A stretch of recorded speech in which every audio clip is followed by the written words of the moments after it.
Okay, तो अभी तक हमने टॉर्क के बारे में जितना भी सीखा वो सारा का सारा अभी अप्लाई होने वाला है इस टॉपिक में। ओके, और आने वाले टाइम में आप पढ़ेंगे मैग्नेटिज्म में। ओके, जहां बार मैग्नेटिक डाइपोल के बारे में पढ़ेंगे, वहां भी हमें टॉर्क का ये सभी कॉन्सेप्ट अप्लाई करना है। ओके, तो torque on a dipole in uniform electric field. Suppose करते हैं ना, एक कंडक्टिंग प्लेट है, राइट, पॉजिटिवली चार्ज्ड, जो कि यूनिफॉर्म इलेक्ट्रिक फील्ड प्रोड्यूस कर रहा है। ठीक है, और यहां पर एक डाइपोल रखा हुआ है, कोई भी इसका पोजीशन ले लीजिए। तो इलेक्ट्रिक डाइपोल कैसा होता है? It consist of equal and opposite charges. ठीक है, एक पर माइनस क्यू चार्ज है तो दूसरा पर प्लस क्यू, यानी यह डाइपोल बना रहा है। इलेक्ट्रिक डाइपोल के बारे में बात कर रहे हैं। तो देखिए, यह पॉजिटिवली चार्ज प्लेट इस प्लस क्यू को क्या करेगा? प्लस प्लस के बीच में रिपल्सन होगा जी। ठीक है, और ये माइनस हो गया, ये प्लस हो गया, ये माइनस का इस ओर अट्रैक्शन होगा। इसको F1 मान लीजिए और इसको F2 मान लीजिए। ठीक है, तो आइए देखते हैं F1 और F2 का वैल्यू क्या होगा। तो F1 इक्वल टू कितना होना चाहिए? तो देखो, हमने पढ़ा है ना, E इक्वल टू कितना होता है? F by Q. तो F इक्वल टू क्या होगा? QE। F इक्वल टू तो होगा QE। तो यहां पर F1 का वैल्यू क्या होगा?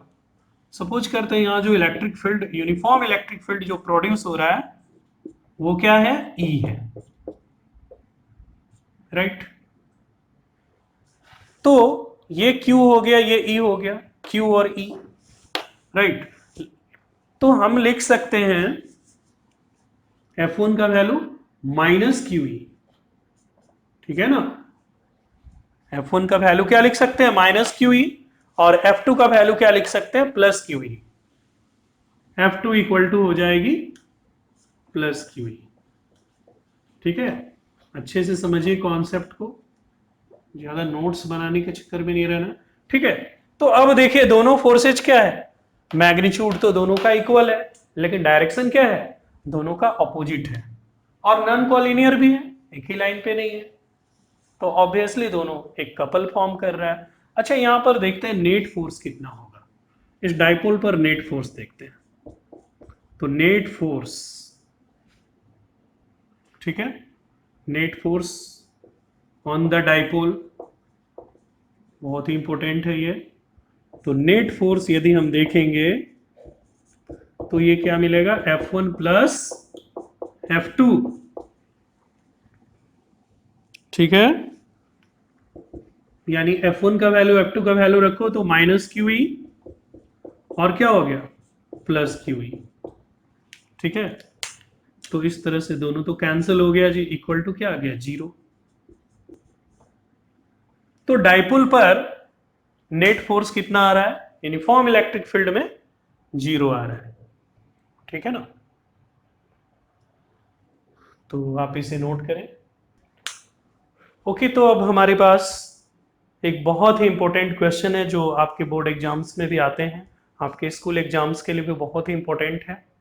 ओके, तो क्वेश्चन यहां पर मैंने लिख दिया है, इसे सबसे पहले नोट करें। क्वेश्चन है, derive an expression for torque on a dipole placed in a uniform electric field.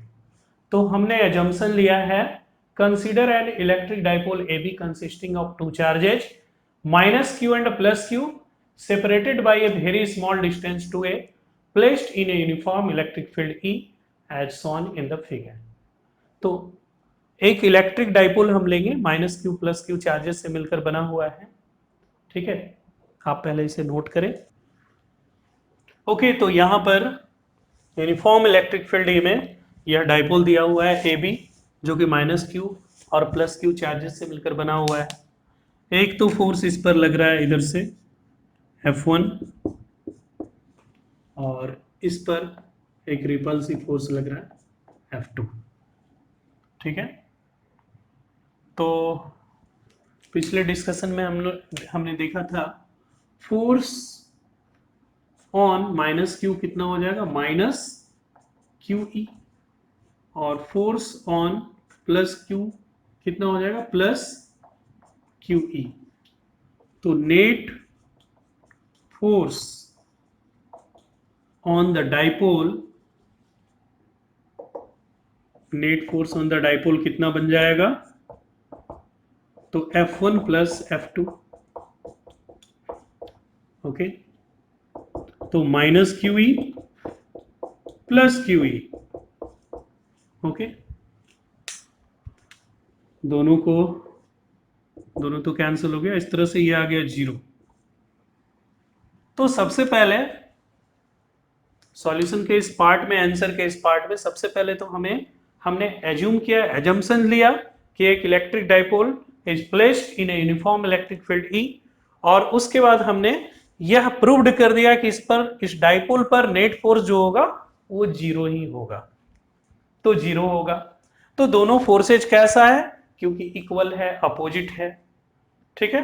तो इक्वल है, अपोजिट है, और साथ ही हम डायग्राम में देख पा रहे हैं कि दोनों का लाइन ऑफ एक्शन क्या है, दूर है, एक डिस्टेंस है, देखो एक परपेंडिकुलर डिस्टेंस है इन दोनों के बीच में, दोनों के लाइन ऑफ एक्शन के बीच में। ये F2 का लाइन ऑफ एक्शन हो गया, ये F1 का, दोनों के बीच में क्या है, एक परपेंडिकुलर डिस्टेंस है, ठीक है। तो दोनों फोर्सेज कैसा है, इक्वल है, अपोजिट है, एंड नॉन कॉलिनियर है, ठीक है।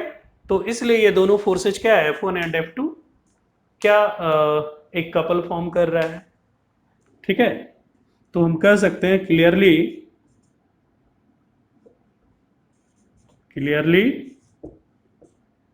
F1 एंड F2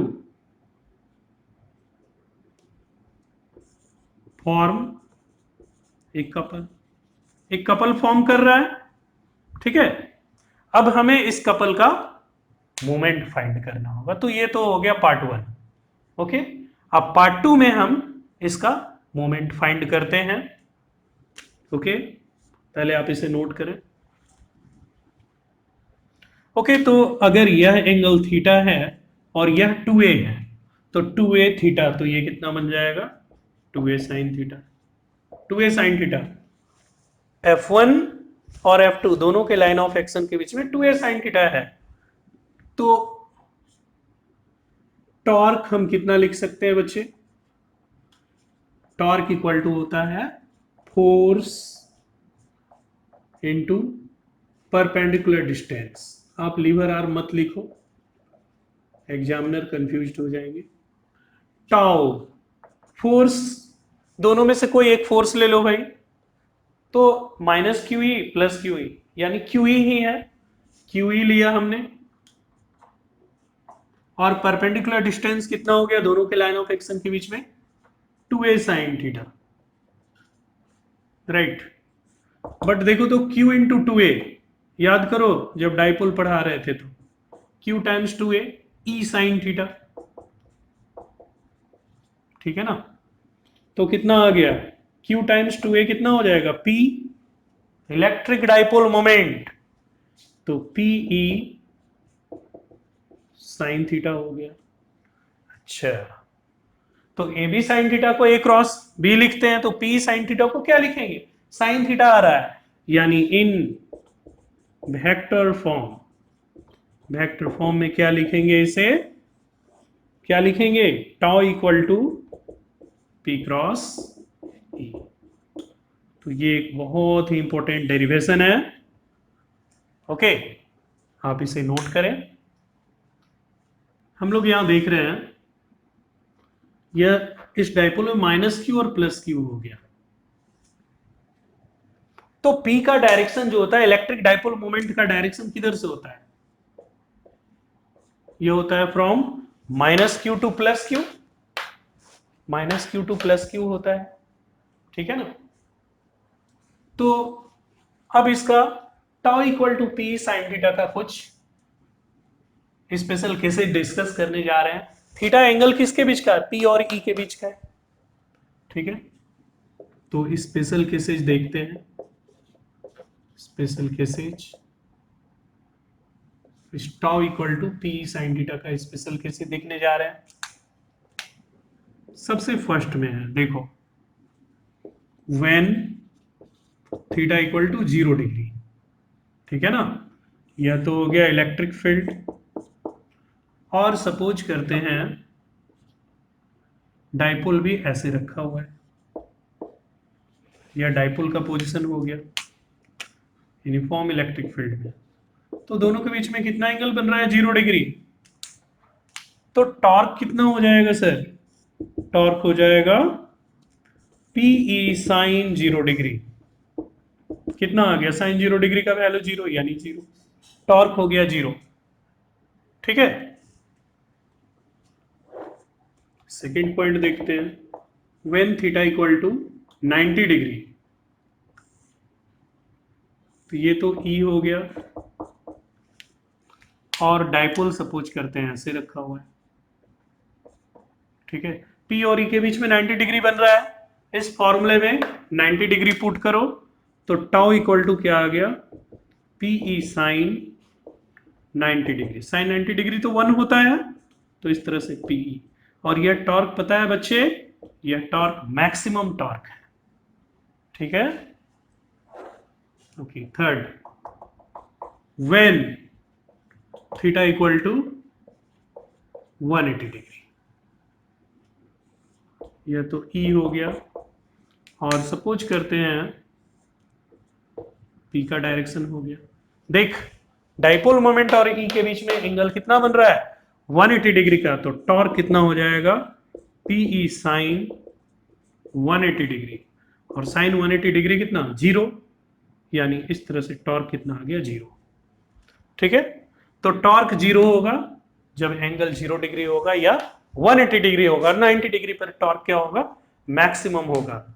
तो in this way, in this video lecture we have discussed torque on an electric dipole when it is placed in a uniform electric field. Okay, तो ठीक है, फिर next video lecture में मिलते हैं।